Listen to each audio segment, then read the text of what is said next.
Damos inicio a Café con Pan, una entrevista formalmente informal.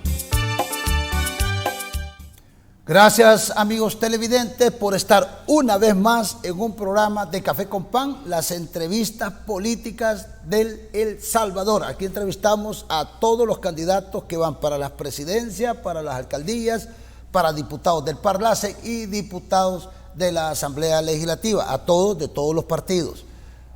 Pues ya saben ustedes, amigos televidentes, que nos pueden sintonizar. Si usted no tiene cable, no tiene internet, pero sí tiene un televisor, enciéndalo, ponga canal 67 y ahí nos puede sintonizar. Esta es señal abierta nacional, no es canal digital, es señal nacional. Además de eso, transmitimos simultáneamente en cable Claro, canal 67, y cable Tigo, canal 67. También se transmite simultáneamente en Facebook Live, ESTV Canal 67, y también en la página nuestra de YouTube, ESTV Canal 67. Pues este día tenemos un invitado de lujo, y antes de presentarlo quiero decirle de que él es un candidato a la presidencia. Ya es el segundo candidato a la presidencia que viene. Ya tengo también agendado a la candidata de la Fraternidad Patriótica Salvadoreña, una candidata presidencial, y otros, y también pues el señor Bukele, el señor Nayib Bukele, cuando sea candidato a la presidencia y tenga tiempo, pues yo lo invito a que venga aquí a la entrevista del pueblo. Nos visita este día don Luis Parada, ¿es correcto? Sí, es correcto. Es correcto. Bienvenido a Café con Pan. Gracias, Mauricio, pero por favor, quítale el don. Ok, nos visita Luis Parada, candidato presidencial de nuestro tiempo. Luis Parada, pues, es un salvadoreño que tiene trayectoria y tiene historia. A él le debemos que El Salvador dejó de pagar $1.000 millones con el litigio, el conflicto que tenían con Pacific Rim. Eso es buenísimo, no cualquiera lo hace, tiene una capacidad de derecho internacional increíble, y eso es lo que la gente está pidiendo, alternativas para poder ver quién es el mejor candidato, el más preparado para las siguientes elecciones del 2024. El caso de nosotros, se los presentamos a ustedes para que ustedes valoren quién y los escuchen, y quién es el más capacitado, a quién es el que más atractivo para el futuro de nuestro país, para los problemas de verdad, solucionar esos problemas estructurales que tiene nuestro país. Es por eso que estamos y vamos a conversar con Luis Parada, porque él es un candidato de nuestro tiempo. ¿Qué tal, don Luis? ¿Cómo está? Háblenos de Luis Parada. La población y la teleaudiencia de Café con Pan quiere saber quién es Luis Parada. Bueno, Mauricio, muchas gracias y un saludo a todos los que nos están viendo y escuchando. Sí, yo soy un salvadoreño que nací en el barrio de San Jacinto de San Salvador, ahí crecí, estudié y me gradué del Colegio Bautista de bachiller. Y desde muy temprana edad, desde que estaba en bachillerato, yo decidí que lo que yo quería hacer no era hacer dinero ni tener una profesión, yo quería hacer algo para ayudarle a la gente. Y en ese momento, cuando yo salí de bachiller en 1978, una de las vías que se veía era a solucionar un problema que estaba creciendo y que iba a explotar, como yo lo pude ver en un conflicto. El proceso revolucionario que venía. Sí, era un proceso que se había gestado por décadas de dictaduras militares. Gobiernos militares que no escucharon la necesidad de cambio que se exigía, y tampoco por el supuesto temor al comunismo, que era real, pero no era, ellos lo exageraron y creyeron que lo que tenía que hacerse para el crecimiento del comunismo, y podemos hablar de eso porque el comunismo para mí crece como respuesta a los malos gobiernos, a las dictaduras en ese entonces. Ahora ya no es ese un problema, pero en ese entonces sí era. Y yo pensé que lo que debía hacer yo como un joven idealista era ingresar a la Fuerza Armada como una forma de poderle ofrecer buenos elementos a la Fuerza Armada, personas de integridad, de carácter, que no van a cometer errores, que no van a cometer violaciones a derechos humanos, sino que van a defender al país profesionalmente y de esa forma contribuir desde adentro a cambiar el sistema. En aquel entonces. En aquel entonces. Y así fui como, pues ingresé a la escuela militar el 1 de enero de 1980, 6 meses después me voy becado a Estados Unidos, a la Academia Militar de West Point, ahí estudié 4 años, me gradué. ¿Lo mandó becado el gobierno de los Estados de El Salvador? Es una beca que ofrecía el gobierno de Estados Unidos. Estados Unidos. El gobierno de El Salvador no tuvo que pagar ni un centavo.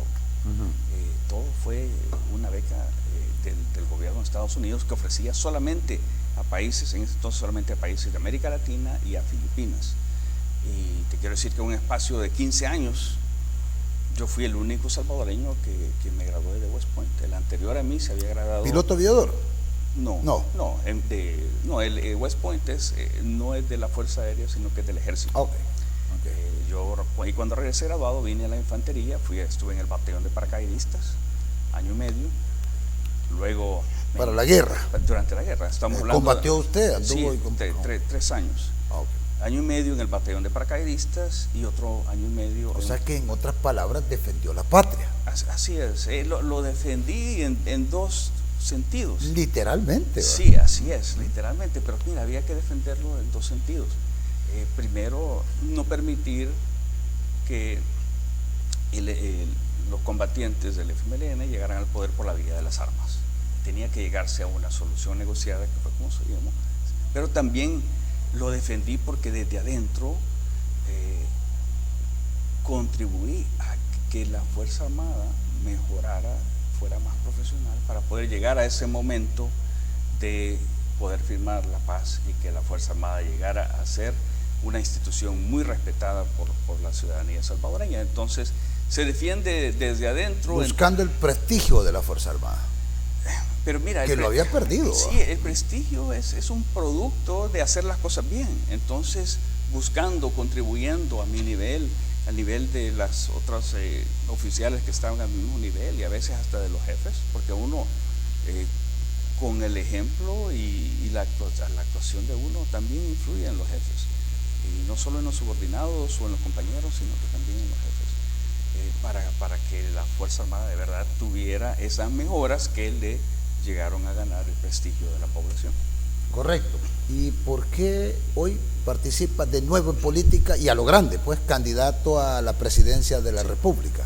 Sí, o sea, mira, yo nunca estuve interesado de meterme en política. Lo hice hace 6 años, por primera vez en mi vida, me inscribí en un partido político, en el Partido Arena, porque me preocupaba ver, y como tú mencionaste, yo trabajé en arbitrajes internacionales, no fue solo uno, fueron 4, y esa cantidad que tú dijiste es la cantidad acumulada de los lo que 4, se ahorró en los 4, y es conservadora, te voy a decir, porque en el último se pudo haber ahorrado mucho más, pero se dicen 1,000 millones para quedar mejor en un número bajo y no demasiado factible alto. Para el país. Sí, pero vaya, el primer arbitraje, la demanda era de 120 millones, la segunda era de 100 millones, la tercera, el primer arbitraje 120 millones, el segundo, que fue el de Pacific Rim, fue por 314 millones, el tercero, que era de otra empresa minera, Commerce Group, era por 100 millones, y el cuarto, que era el de Enel, el de la empresa italiana Enel contra el Estado salvadoreño, por incumplimiento del laudo arbitral que ya habían tenido contra CEL y que CEL lo había perdido, en el cual yo no tuve ninguna participación. Ese arbitraje lo pudimos, con una defensa fuerte, se pudo lograr, junto con CEL y la Presidencia de la República, la Fiscalía General, llegar a un arreglo de mutuo acuerdo, pero muy favorable para El Salvador. En ese la demanda iba a ser superior, solo ese arbitraje iba a ser superior a los 900 millones de dólares. Entonces, descontándole lo que CEL le pagó a Enel para comprarle las acciones que ya Enel tenía de acuerdo al contrato que habían firmado y que otro tribunal había declarado que era válido, le pagó una cantidad aproximada de poco menos de $300 millones, mucho menos de lo que valía en realidad en el mercado.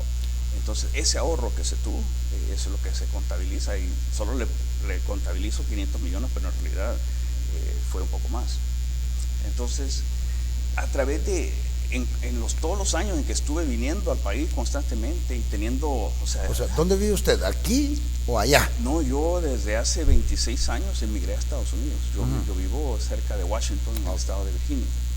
Pero desde el año 2003, por el primer arbitraje, yo he estado viajando a El Salvador constantemente. Usted sabe los problemas que el país tiene. Claro, sé los problemas de la gente, ¿va? Tanto de la gente, porque yo pues todavía tengo familia acá y me relaciono, yo ayudo económicamente. ¿Viene periódicamente?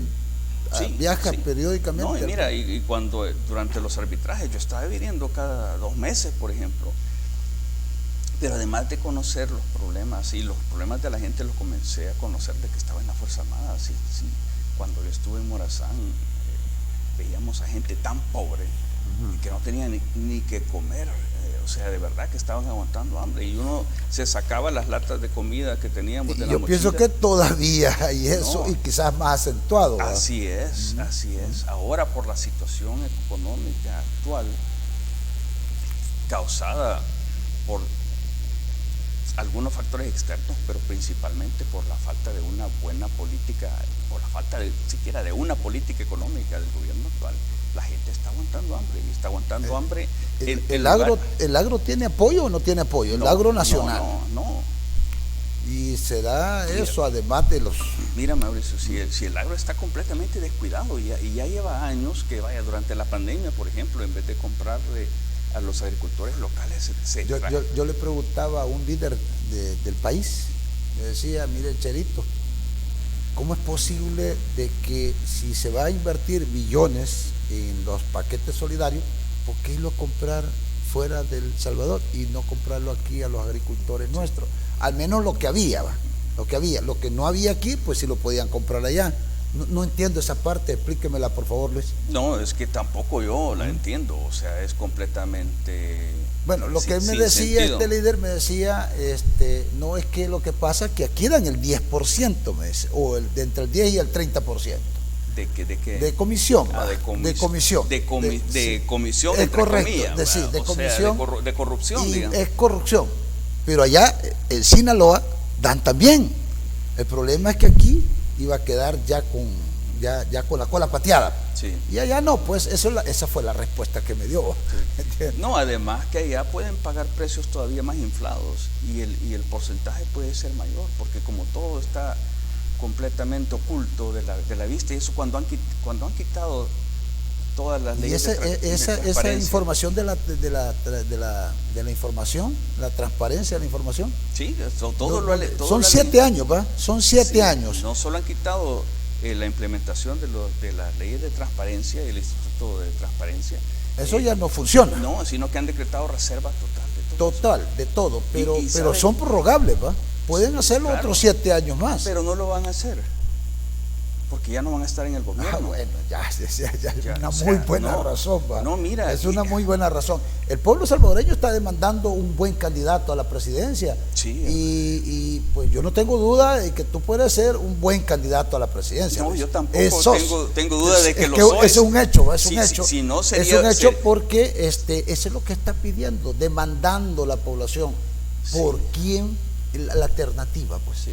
Mira, si yo no creyera que soy un buen candidato a la presidencia, no estaría compitiendo. No estaría, sería irresponsable de mi parte venir a aspirar a ser el líder de un país en crisis, y la gente ni siquiera sabe qué tan grave es la crisis. O sea que el hecho de que ahora van a votar en la papeleta también por el rostro, ¿crees que es una ventaja para ti?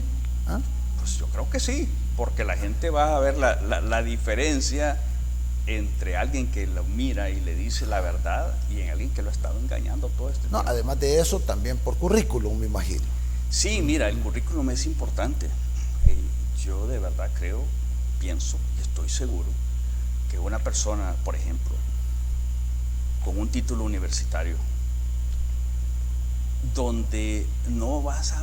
mira, cuando uno va a la universidad, en realidad no va a aprender datos para memorizárselos, va a aprender a analizar las situaciones y a poderlas expresar, pero también aprende otras cosas, como por ejemplo la integridad. En la Academia Militar de West Point, honestidad. La honestidad, mira, es una de las mejores universidades de Estados Unidos también, además de ser una academia militar. Pero lo que lo distingue y lo que lo hace diferente es el código de honor, que los cadetes no mienten. O sea que Luis Parada lo tiene bien arraigado el código de honor. O sea, al ganar la presidencia, llega a ocupar la silla presidencial, eso va a estar, me imagino que la población va a saber en qué se está gastando su dinero. Así es, mira, el código de honor, que el cadete no miente, no hace trampa, ni roba, pero tampoco tolera a otras personas que lo hacen. Y ese es un código de honor que todos los cadetes lo internalizan como parte suya y se mantiene por el resto de nuestras vidas. Hasta entonces, lo que el pueblo salvadoreño tendría conmigo no es solamente una persona que ha conocido, mira, por todos estos últimos 20 fichas de años, los problemas nacionales, y ha tenido contacto con gobernantes, con fiscales generales. Mira, yo he trabajado con 7 fiscales generales, con ministros, y así me he enterado de todos los problemas que tiene El Salvador, que los salvadoreños no se enteran. Pero además de eso, va a tener un candidato que sabe trabajar en equipo, que sabe que no es una sola persona la que va a dictar lo que pasa en el país, porque una persona, mira, hasta yo que soy tan bueno, yo solo no puedo, y tampoco soy una sola golondrina no hace verano. No, así es, no, y es que mira, sería demasiado ilusa una persona pensar que lo sabe todo, que sabe mejor que profesionales en cada área. Entonces un buen gobernante se rodea de personas capaces, que sean capaces, tanto por conocimiento, honestas, como por liderazgo, administración, pero también por integridad y por poder trabajar en equipo también. Con honor. Bueno, vamos a ir a la primera pausa. Luis Parada, candidato presidencial de nuestro tiempo. Estamos conociendo los amigos de Café con Pan para que ustedes lo puedan evaluar, ustedes le puedan hacer sus propios análisis, y cuando ustedes vengan el otro año a ejercer su derecho de poder cambiar a quien quieran ustedes. El pueblo salvadoreño es el soberano. Pues conozcamos y vamos a seguir conociendo lo que es Luis Parada, candidato presidencial de nuestro tiempo. Por favor, amigo televidente, no nos cambie porque ya volvemos. Ya regresamos con más de Café con Pan.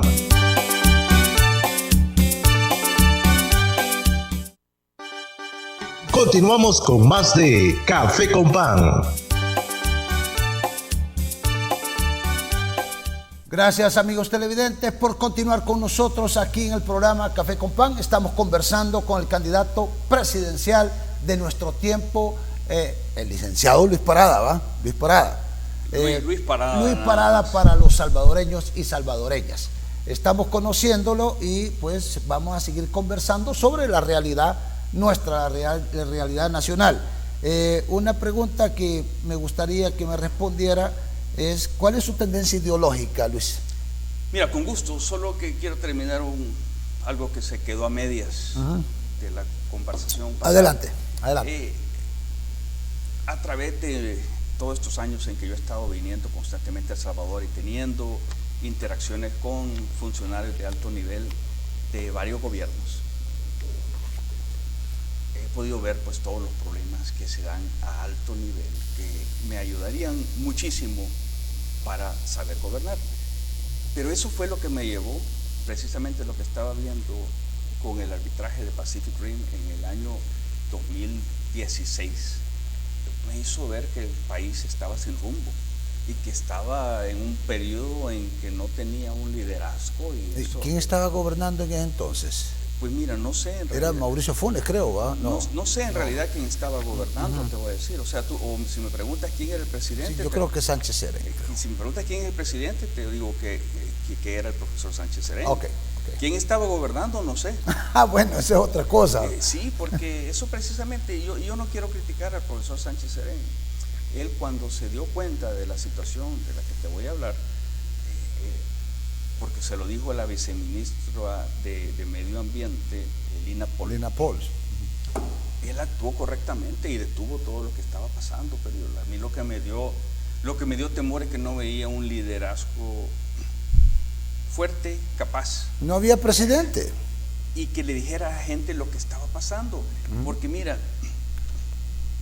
Mauricio Funes, obviamente, pues, pero él no era orgánico del frente. Sí, pero tuvo bastante problemas, pero por lo menos en la parte que yo el que mandaba. Yo a él nunca lo conocí, tampoco personalmente, pero en el manejo del caso de Pacific Rim, en el manejo de la promesa de que no iba a haber minería metálica en el país y que no iba a haber negociaciones con Pacific Rim para llegar a este caso, sino que nos íbamos hasta el final en el arbitraje, te voy a decir que reconozco que Mauricio Funes fue íntegro a su palabra desde el principio. Y cuando la empresa quiso negociar 2 veces a través de nosotros, y nosotros era nuestra obligación hacerle conocimiento al gobierno a través del secretario jurídico de la presidencia.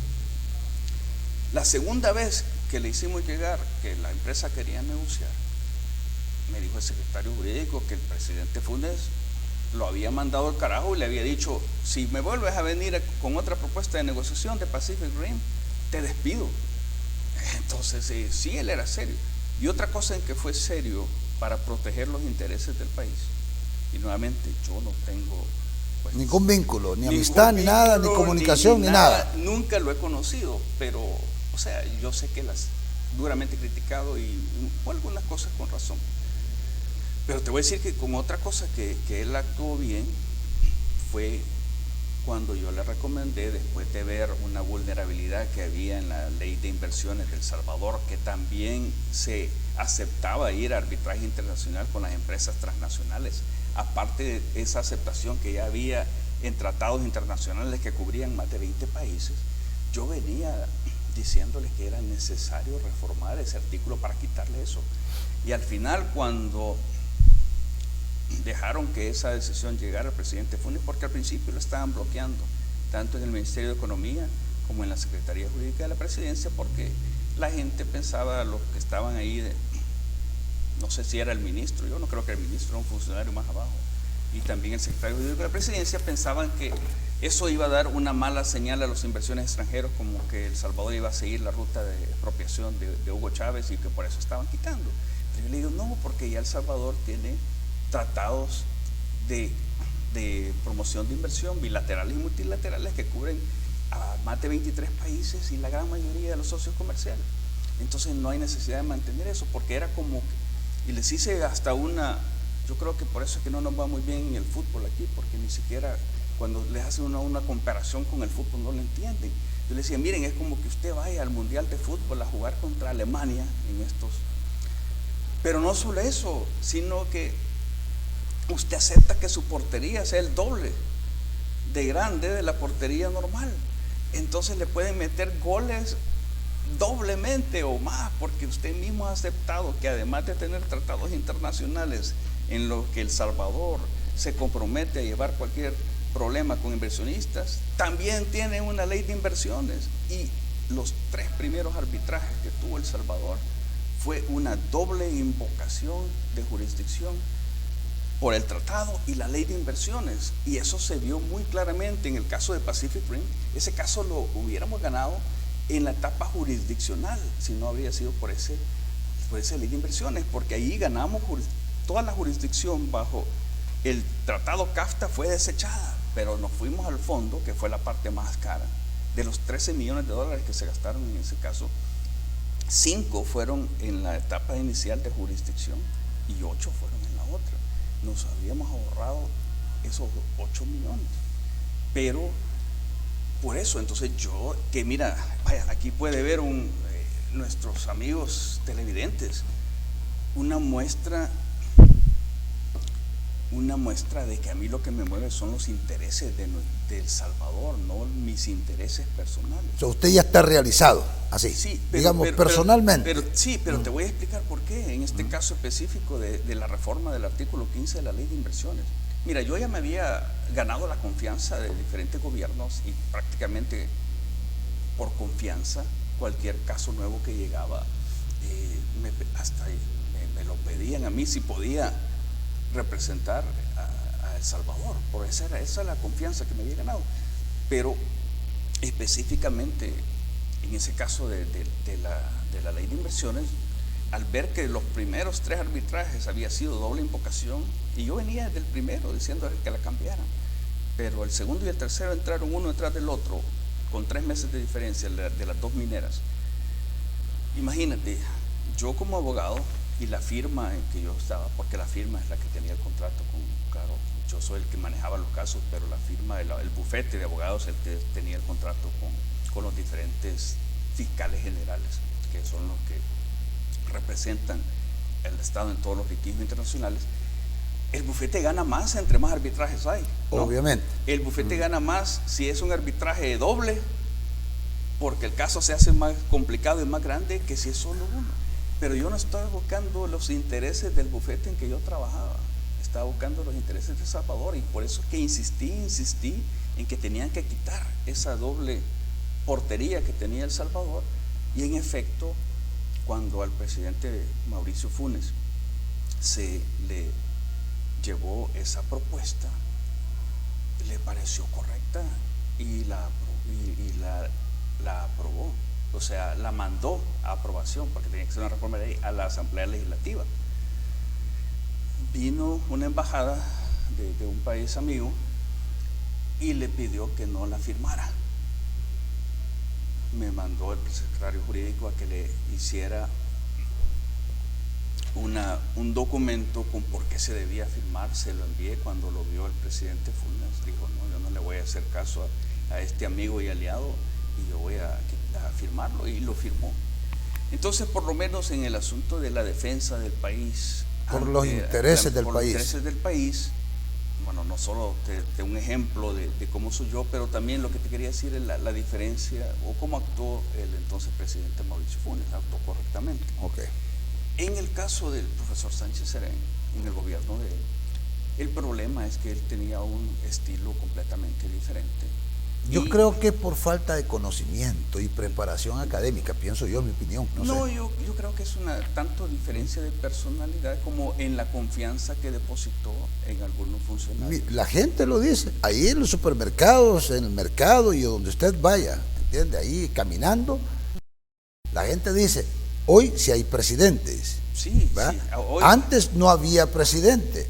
Y lo decían y lo empezaron a decir de que hoy había presidente desde que se combatió la pandemia. Sí, pero bueno, de eso platicamos en el siguiente, pero lo que te quería decir, el problema que yo vi es que por el estilo de liderazgo, de la toma de decisiones del gobierno del profesor Sánchez Serén, había un gran vacío de poder, y se estaban incluso traicionando promesas solemnes que le hizo el profesor Sánchez Serén al pueblo salvadoreño y a los propios votantes del FMLN, de que no iba a haber minería en el país, que ellos nunca iban a aprobar la minería en el país, porque a la vez que estábamos ya esperando el laudo arbitral, que al final fue una victoria contundente para El Salvador, que incluso la empresa tuvo que reembolsarle a El Salvador $8 millones de los costos legales.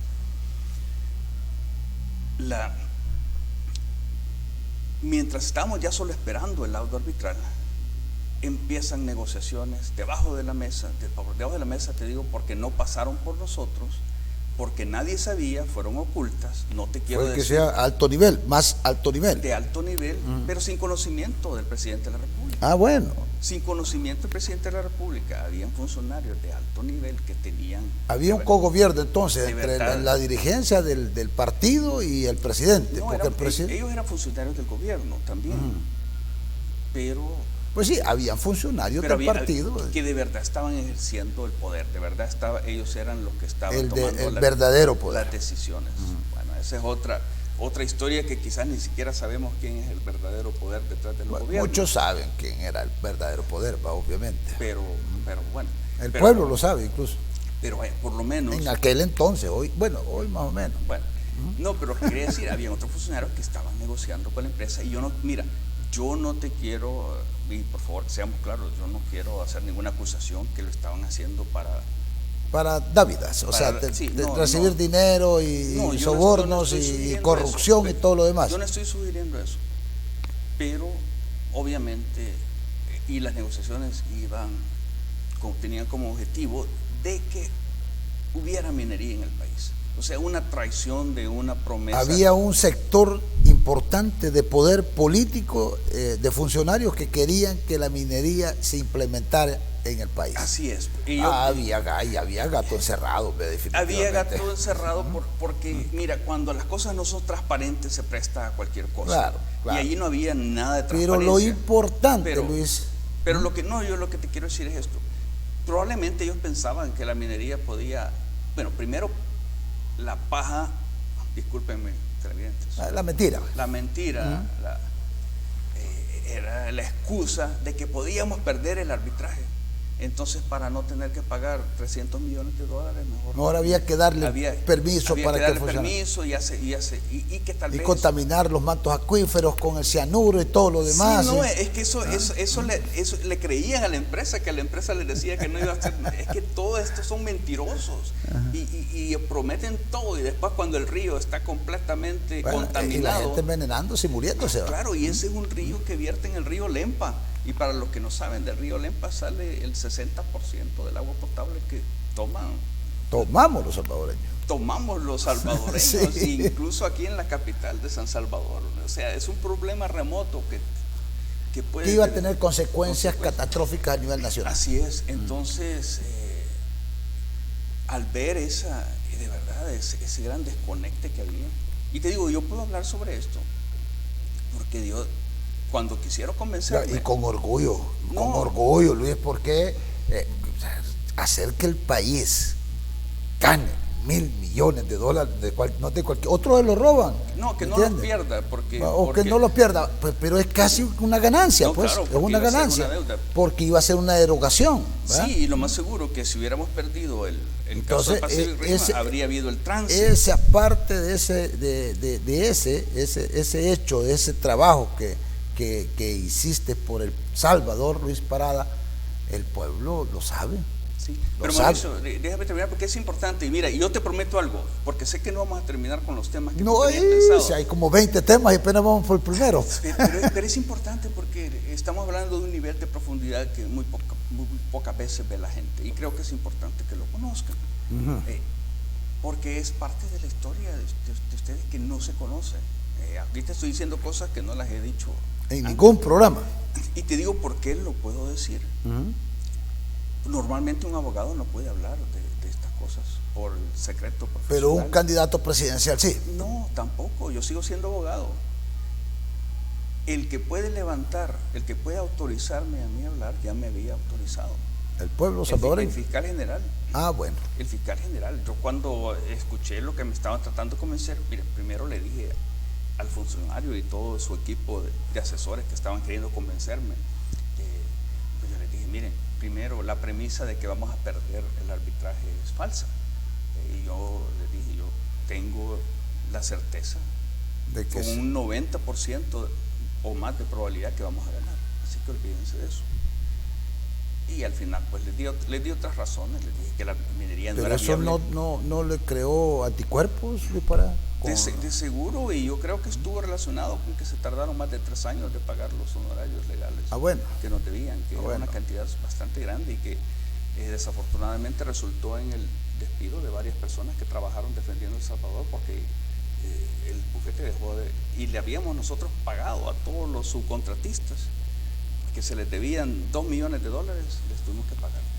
Pero lo que te quiero decir es que por esa forma por ese vacío que se veía, por esa falta de liderazgo, yo sentí que de verdad El Salvador necesitaba un presidente diferente, con liderazgo, que de verdad cumpliera lo que prometiera, con un equipo que le respondiera al presidente, pero que fuera persona de integridad. Y yo dije, bueno. ¿Existe en El Salvador actualmente? No, pero en ese entonces. Pero puede existir con Luis Parada. Claro. Okay. Claro, pero yo lo que te quiero decir, porque una pregunta que empezó desde el principio. Yo hace 6 años, sin que nadie me invitara, vine a tratar de participar precisamente para buscar la candidatura. Compitiendo contra Javier Simán y Carlos Calleja, ¿no? Mira, en las internas, digo yo, ¿no? Sí, yo no lo veía como una competencia con ellos. Yo veía como que formemos un equipo, que trabajemos juntos y que al final el que hubiera sido de lujo. Sí, pero ni siquiera me quisieron permitir inscribirme. O sea, me cambiaron las reglas del juego, así como está haciendo este gobierno cambiando la ley electoral cuando ya faltan meses.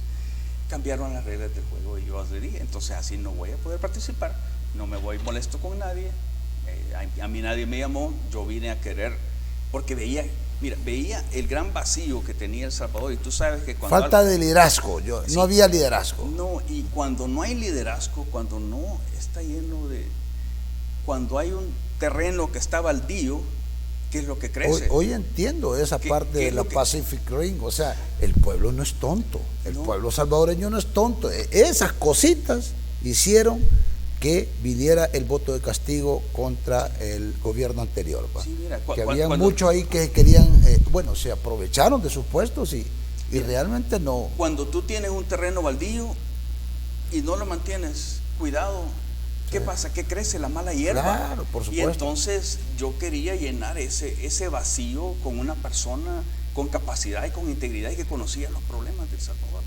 Pero no me dejó el partido Arena. Bueno. Y entonces por eso es que tenemos el presidente que tenemos ahora. Bueno, ya al regresar vamos a hablar de ese tema actual. Ya vamos a hablar de qué es lo que está pasando en El Salvador. Amigos televidentes de Café con Pan, estamos conversando con Luis Parada, candidato presidencial de nuestro tiempo. Obviamente ustedes lo están conociendo y se pueden hacer una buena imagen. Él le dio a El Salvador, no permitió que El Salvador perdiera $1,000 millones. Es un gran agradecimiento y en nombre de mi pueblo y de nuestros televidentes, gracias Luis Parada por ese aporte a El Salvador, a nuestro país. De verdad, un agradecimiento profundo y sincero en nombre del pueblo salvadoreño. En nombre del pueblo salvadoreño. Así que, amigos televidentes, no nos cambie, ya volvemos para seguir hablando con Luis Parada. Ya regresamos con más de Café con Pan.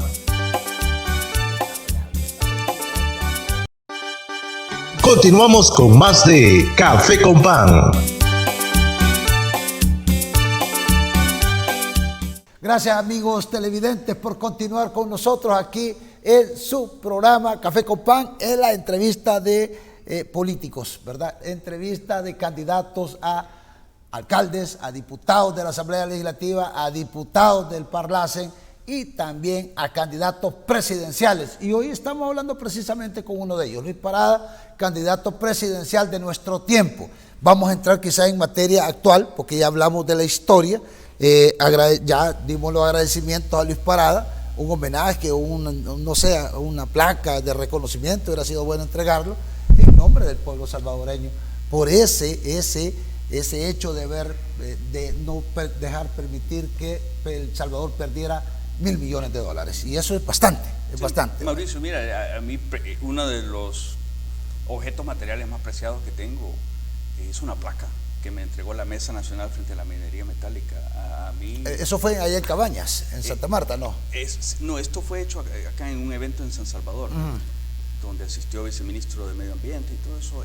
Y era, pues a mí, pero conmigo, la representación del grupo de 12 abogados internacionales que tuvimos en el caso. La verdad es que fue un acto heroico, pero bueno, pero te quiero contrastar ese reconocimiento de la Mesa Nacional frente a la Minería Metálica que me entrega esa placa con la reacción de funcionarios del gobierno de El Salvador. A ver. Miembros del gabinete de gobierno del profesor Sánchez Serén. Yo me los encontré 2 días después de que habíamos ganado, porque me vine inmediatamente con el fiscal general Douglas Meléndez para dar explicaciones y conferencias de prensa acá en El Salvador. Que se había ganado. Que se había ganado. Ese lunes, o sea, nosotros viajamos el sábado, el lunes, y el auto había sido el viernes. El lunes en la mañana me encuentro en un hotel capitalino con 2 ministros del gabinete. Y yo muy contento, y les digo, ganamos. Y la cara que me paran, bravos, bravos los señores.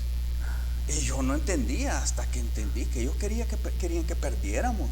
Porque eso había algún interés ahí. Eso les iba a abrir la puerta, sí, para decir, miren, no tenemos dinero para pagar esto, nos vemos forzados a permitir la minería metálica con Pacific Rim. ¿Qué funcionarios más sinvergüenzas en realidad? Por eso es que me quise meter hace 6 años y por eso es que ahora, está en política. Por eso es que estoy en política nuevamente. Excelente, excelente, Luis Parada, una buena alternativa para la candidatura presidencial. Vamos a hablar, ¿qué opina de la reelección presidencial y ahora la reelección vicepresidencial? ¿Ah? Mira, yo no es que tenga una opinión, o sea, aquí hay un librito que yo ando por todas partes y puede salir en estos momentos, que es la Constitución de El Salvador, que es muy clara, y no solo en un artículo, sino que en el conjunto de 5 artículos que directamente se refieren al tema y otros que se refieren indirectamente. La reelección, o sea, me lo voy a explicar para que lo entendamos bien. Una persona que haya desempeñado la presidencia de la República durante más de 6 meses en un periodo, por ejemplo, en el periodo 2019-2024, una persona que lo haya desempeñado más de 6 meses, aunque no sea el que fue electo presidente de la República, imagínate que el presidente de la República se enferma y lo deposita en el vicepresidente, o se muere, exacto, o el primer designado, cualquier persona que haya desempeñado la presidencia de la República por más de 6 meses en el periodo 2019-2024, por ejemplo, está inhabilitado por la Constitución para ni siquiera ser candidato para el siguiente periodo, en este caso 2024-2029. Entonces la postulación del actual presidente de la República, que ya se postuló a las elecciones internas. Ya está electo en las internas, candidato presidencial de Nuevas Ideas. Él ha incurrido en un delito, bueno, en una violación constitucional, porque ya está promoviendo la reelección presidencial. Sí, por eso, pero eso nadie lo va a detener. Yo aquí he tenido 2 magistrados y los mismos magistrados dicen que ellos van a acatar la resolución de la sentencia de la Sala de lo Constitucional. Pues si te dijeron eso, te mintieron, porque no hay. La única sentencia de una Sala de lo Constitucional sobre el tema de la reelección es de 2 salas anteriores, donde se sobreentendía que no es permitida. Todo el mundo lo entendía. Si el mismo presidente actual lo ha dicho en varias entrevistas cuando era candidato, no, yo no voy a postularme a la reelección porque esto está prohibido por la Constitución, y en sus propias palabras lo dice. Lo que primero hay que dejar claro que a partir del 1 de mayo del 2021, que fue destituida inconstitucionalmente la Sala de lo Constitucional, que estaba en funciones, ejerciendo sus funciones, e incluso antes de que los destituyeran, ellos emitieron una resolución. Sí, una resolución en la cual, porque no era sentencia, tampoco era un mandamiento, donde decía que el proceso de destitución que había iniciado ya la Asamblea Legislativa era inconstitucional. Entonces ellos mismos, antes de ser sacados de sus puestos, los magistrados legítimos, dijeron que ese proceso de destitución era inconstitucional. Pero la Constitución permite dar el chance de hacer las reformas a la Constitución con una asamblea ratificada por las que viene para poder modificar, o es un artículo pétreo ese de la... El de la reelección es un pétreo que no se puede modificar. No se puede modificar bajo ninguna circunstancia. Sí, pero ahorita no estamos ni siquiera hablando de la reelección todavía, estamos hablando de la destitución de los magistrados legítimos. Correcto. Es inconstitucional. La elección de estos señores que están sentados usurpando esas ¿No son sillas, magistrados para usted? No, o sea, son usurpadores. Esa elección también es inconstitucional, no se siguió el proceso que está establecido. El debido proceso. Ni para destituir a los anteriores, ni para poner a estos. Entonces, esos señores que están ahí, primeramente, no son magistrados de la Sala de lo Constitucional, son usurpadores. Y una de las primeras cosas que vamos a hacer cuando lleguemos al poder, si así lo permite el pueblo salvadoreño, es restablecer el orden constitucional. En el momento que quedó, para que terminaran su periodo los anteriores o iniciar un nuevo proceso. No, mira, es que te digo, la destitución es constitucional. Los anteriores que estaban tienen que ser restituidos a terminar su periodo. Los que están aquí, los que están ahorita, ¿No han cometido un delito ahí? eso es lo que hay que ver y hay que platicar con ellos para hacerles ver todos los delitos en que pudieron haber Y incurrido. cuando Luis Parada sea presidente, ¿va a restituir las ICIES? Sí, eso que no te quepa duda.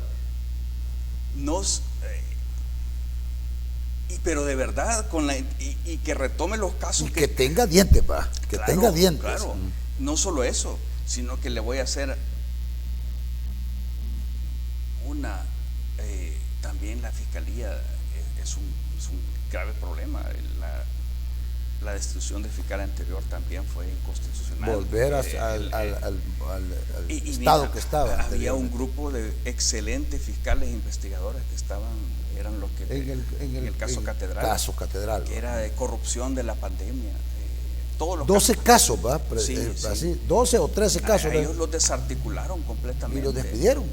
Algunos los despidieron, bueno, los trasladaron a otros lugares, pero todos se fueron. Yo tengo entendido que ellos ya ni siquiera están en el país. Esos son personas valiosas que hay que rescatar, que hay que traer. Pero con el tema de la supuesta reelección, o sea, eso es completamente inaceptable. Y ¿Usted no estaría dispuesto, como candidato a la presidencia de nuestro tiempo, debatir con el presidente Bukele como candidato a la presidencia de Nuevas Ideas? Yo puedo debatir con él en este momento, pero media vez si sigue con su intención de solicitar la inscripción y lo inscriben, su candidatura es ilegal, ilegítima, inconstitucional. Entonces él para mí ya no es nada. O sea, él no ¿Dejaría de ser presidente? Bueno, supuestamente todavía lo es, pero lo sería, pero por lo menos nada como candidato. Para mí él no existe. O sea, esa figura de candidato de la presidencia de Nuevas Ideas no existe para Luis Parada. No existe, no debería existir para nadie porque la Constitución lo prohíbe. Y eso es algo que deben meditar muy bien. Eso hay que transmitírselo a la población, hay que decirle. No, yo primero se lo quisiera transmitir al presidente de la República, que reconsidere, porque si tiene alguna esperanza que su proyecto político, no el personal de convertirse en dictador de por vida, si algún proyecto político con ese partido que creó, si acaso sobrevive todas sus fracturas internas, que se llama Nuevas Ideas, porque la única base de ese partido es la personalidad, pero si quiere que sobreviva algo de eso, que reconsidere su intención de postularse como candidato, porque no solo se va a estar paseando en él, su partido. Sí, pero ¿qué dice los Estados Unidos y la comunidad internacional con respecto a eso? Y vamos a una pregunta. Hubo una reunión con el embajador Duncan y el presidente Bukele. Inmediatamente salió de esa reunión, se dio el escándalo, el caso de señalamientos de corrupción de Alejandro Mason y la detención de este. ¿Qué opina? Mira, ni Estados Unidos, ni la Unión Europea, ni la comunidad internacional nos van a resolver a los salvadoreños nuestros problemas. Nosotros los tenemos que resolver por nosotros mismos. Entonces yo creo que la gente espera demasiado si cree que Estados Unidos va a actuar. Si todo el mundo cree de que le dieron la bendición ya para buscar la reelección al presidente Bukele. No le han dado ninguna. Es que los Estados Unidos no es quien. Yo pienso que sí. O sea, Estados Unidos tiene una influencia política, económica y comercial en la región. Increíble, a pesar de que a mí me deja mucho o sea, yo los critico, sí. Porque yo digo, ¿por qué no han hecho nada y han permitido la dictadura por años de Daniel Ortega y la dictadura por años de Nicolás Maduro? Vaya, Cuba, porque es emblemático, digamos, para los Estados Unidos el embargo comercial. Sí. No, mira, yo no entiendo esa parte. Si ellos son una superpotencia y todavía la superpotencia mundial, ¿por qué no hay nada para por lo menos exigir que se cumpla la democracia, ¿no? Porque ellos no le van a resolver los problemas a ningún país si el país no intenta por lo menos resolverlos ellos mismos. y ellos, el actual presidente de Estados Unidos, el presidente Biden, aprendió una lección, quizás aprendió la lección equivocada, pero él desde cuando era vicepresidente con Obama quería salirse de Afganistán, y los generales seguían diciéndole, no, es que solo es cuestión de tiempo para ganar, para llegar y ganar, y total se tardaron 20 años y ahí estaba todavía Estados Unidos metido peleando la guerra. Como el caso hoy que está en Ucrania, ¿va? No, ese es caso muy diferente. La cosa es que los gobiernos sucesivos de Afganistán nunca se lograron obtener el apoyo de la población, porque... ¿Y no estará igual El Salvador ahorita? El apoyo que tiene Bukele tiene un apoyo popular abrumador, ¿va? No, es una situación contraria, pero el punto que te quería decir es que por la corrupción de los gobiernos de Afganistán nunca lograron tener el apoyo de la población por esa corrupción, y la gente se daba cuenta. El problema aquí es que la gente no se ha dado cuenta todavía. ¿Usted cree? ¿Usted cree? Mire la elección anterior, las dos elecciones anteriores, los superpoderosos partidos electoreros con maquinaria electoral nacional, mire cómo están. Sí, no, yo me refiero a la corrupción del gobierno actual. No, por eso. No sé, la gente no se ha dado cuenta todavía. Por eso, pero Siempre... igual, en aquel entonces estaba gobernando el FMLN y creían que por estar gobernando y por ser una maquinaria electoral, mire cómo quedó. Sí, no. Y este pueblo sí, de verdad, da ejemplo. ¿Va? Cuando se da cuenta, el pueblo actúa. El problema es que el pueblo, y no puedo culpar al pueblo, el pueblo está tan deseoso de encontrar una persona que de verdad le cumpla lo que promete, que de verdad haga lo que habla, que estuvo dispuesto a creer en el señor que está ahora de presidente, pero este señor los ha traicionado. El problema es que el pueblo todavía no se ha dado cuenta. No, está encantado, no. O sea, está hechizado, no sé cómo está, pero el pueblo está hechizado por una maquinaria de propaganda. Es correcto. Que si gastaran ese dinero en propaganda, en de verdad solucionarle los problemas del país. Y eso que lo que viene en la campaña es abrumador, arrasador, descomunal, hijo. Pero ese es el reto, y no solo para mí, sino que para los otros candidatos de los partidos de oposición. ¿Y por qué no buscan una unificación todos los partidos de oposición? Mira eso. Yo tengo entendido que habían pláticas al principio, donde nació su candidatura, o al menos la propuesta de candidatura, estaba el movimiento Sumar, sí. Sumar, estaba la Resistencia, estaba la Alianza por un El Salvador en Paz y otras, un montón de organizaciones más. Mira, algunas de estas organizaciones, algunas de las personas que participaban. Unas se fueron con Joel Sánchez y otras se quedaron con ustedes.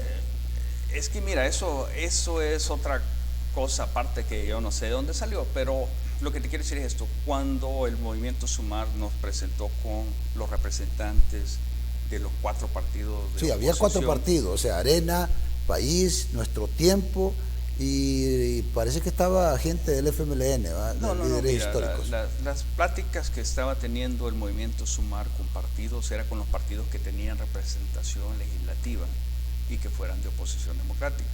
Entonces los partidos eran Nuestro Tiempo, Vamos, Arena y FMLN. Y yo estuve en una reunión en que estaban los representantes de los 4 partidos.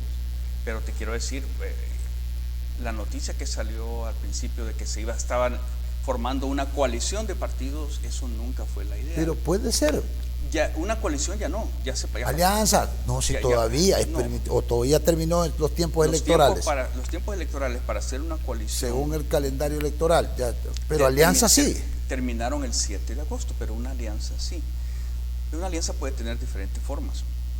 Pero lo que te quería decir era que en esa reunión en que yo estuve presente, tanto el FMLN fue el primero en que dijo que ellos, por la misma mecánica interna del partido, iban a llevar una candidatura propia.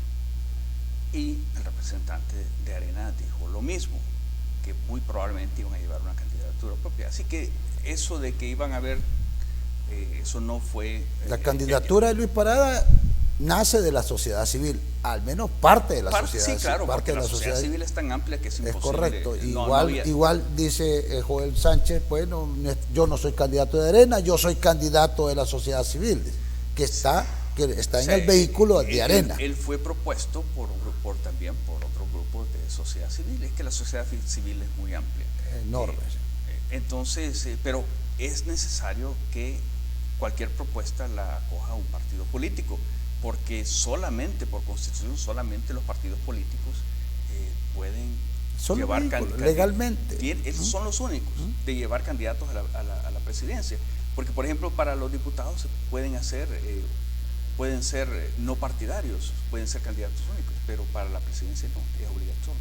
Entonces, lo que tenemos que hacer, de todas las personas que de verdad buscamos, todos los candidatos que de verdad, los candidatos legales, legítimos, no incluido al señor Bukele. ¿Usted cree que se puede dar el caso de Venezuela, de que hubieron elecciones allá y que Maduro se reenganchó y nació un Juan Guaidó y que fue reconocido internacionalmente, etcétera, etcétera? ¿Se puede dar el caso aquí en El Salvador? Mira, es que si el presidente actual insiste en tratar de reelegirse inconstitucionalmente y es inscrito por el Tribunal Supremo Electoral y de alguna forma o de otra llegar a salir en el conteo con más votos, al final de la cuenta se va a hacer un gobierno inconstitucional legítimo que no debería ser reconocido por ningún salvadoreño. Si es que la misma Constitución te dice que la violación del principio de alternabilidad en el ejercicio de la presidencia de la República obliga al pueblo, no solo te dice que le permite una insurrección. A la insurrección.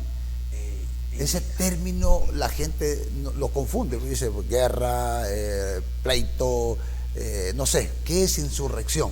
Mira, para mí la insurrección es un proceso pacífico. De protesta. No solo de protesta, sino que de desconocimiento de que existe un gobierno, porque un gobierno ilegal no puede ser reconocido. Entonces tú actúas como que los que están ahí son usurpadores y que no tienen ellos validez. No tienen. La Fuerza Armada, por ejemplo, debería de dejarse. ¿Sabe cuántos puntos hemos tocado en esta entrevista, Luis Parada? 3. ¿Y sabe cuántos puntos traía? 21. Bueno, entonces 21. Quiere decir que no vamos a ver otra. Ya vamos a agendar. No, mira, vamos a agendar. Yo creo que por ser la primera vez que tenemos la oportunidad de platicar, era importante que nuestros amigos que nos ven conocieran un poco más, a mayor profundidad, algunos temas. Sí, no, sobre todo a Luis Parada, o sea, personalmente, de dónde viene, por qué está compitiendo como presidente, el hecho de recordarle a la población que nos salvaste de $1.000 millones, eso es encomiable, no, yo creo es que grande, pues es grandioso. Que mira, en coordinación con la sociedad civil, lo que se salvó al país también es de tener minería metálica, que eso no le puede. Era veneno. Es veneno. A todos nuestros hijos, y eso no se le puede. Y lo peor es que, mira, ahorita de aquí voy a ir a una conferencia de prensa de la comunidad de Santa Marta. Parece que los liberaron, ¿va? Dieron orden de liberarlos. ¿No los han sacado todavía? No los han sacado todavía, y primero tienen que ir al hospital por lo menos 7 días. Si hay personas que los han tenido incomunicados, a uno que es diabético no le han dado su medicina. Igual, y así hay un montón de casos que no lo pudimos tocar, que estaban en los puntos. Pero está invitado de nuevo aquí el compromiso de Café con Pan de tener. Y está aceptado. Muchas gracias. De nuevo ya vamos a agendar para que ya va a quedar, para que venga, porque de verdad tenemos que hablar de todos estos temas de interés nacional, definitivamente. Mauricio, la ventaja es que cuando yo venga la próxima vez, lo único que vas a tener que poner es el enlace a la grabación de esta entrevista en YouTube. Correcto. Para que la gente ya sepa todo lo que hemos hablado. Es correcto, eso pasa, va a estar ahí, el link lo van a tener ustedes también, y todo aquel que lo pueda acceder también va a salir en las redes sociales nuestras del canal, y además también las mías personales, ¿verdad? Sí. Entonces, Luis Parada, gracias, señor candidato, señor futuro presidente. Muchísimas gracias. Cuente de verdad con mi apoyo, en serio, y mi confianza. Yo le endoso mi confianza, porque realmente para mí tiene buen perfil para dirigir los destinos de nuestro país. Esta es mi opinión bien personal. Gracias. Bien personal. Así que, amigos televidentes, ustedes saben que como siempre, yo pues siempre les envío un mensaje de reflexión que dice así: las bendiciones de Dios llegan de 1000 formas inesperadas, y hoy es uno de esos días que Dios le hará llegar a todos ustedes y a sus familias. Luis Parada, un instante para decirles hasta luego, porque tenemos una entrevista que ya la vamos a programar luego para que venga Luis Parada de nuevo aquí a acompañarnos en Café con Pan. Por favor. Va a ser un gran placer estar nuevamente contigo, Mauricio, y con todos el pueblo salvadoreño que nos va a estar viendo para hablar sobre los temas tan importantes, sobre la situación actual del país. Yo lo que quiero dejarle claro, porque esa es una de las cosas que andan diciendo por ahí que son falsas, es que al llegar nosotros a la presidencia vamos a soltar a los malos. Otra cosa que estaba aquí. Eso es falso, eso es falso. Nosotros no vamos a sacar a una sola persona que tenga cuentas pendientes con la justicia. Es más, van a endurecer más la ley. Sí, mira, o sea... Ahí va otra entrevista, otra hora. Por favor, yo fui militar, pues yo sé cómo hacer estas cosas bien. Así es. Bueno, muchas gracias, Luis. Gracias. Y a usted, amigo televidente, gracias por habernos sintonizado. Lo invitamos para la próxima entrevista que tengamos con el candidato presidencial de nuestro tiempo, el licenciado Luis Parada. Es una muy buena opción, a mi entender, y como siempre, gracias, y que Dios se digne en bendecirnos. Hasta pronto, hasta el nuevo programa. Gracias. Finalizamos la entrevista Café con Pan, una entrevista formalmente informal. Los conceptos vertidos en el programa anterior son responsabilidad directa de quien los emitió. En ningún momento representan la línea editorial de esta estación televisora.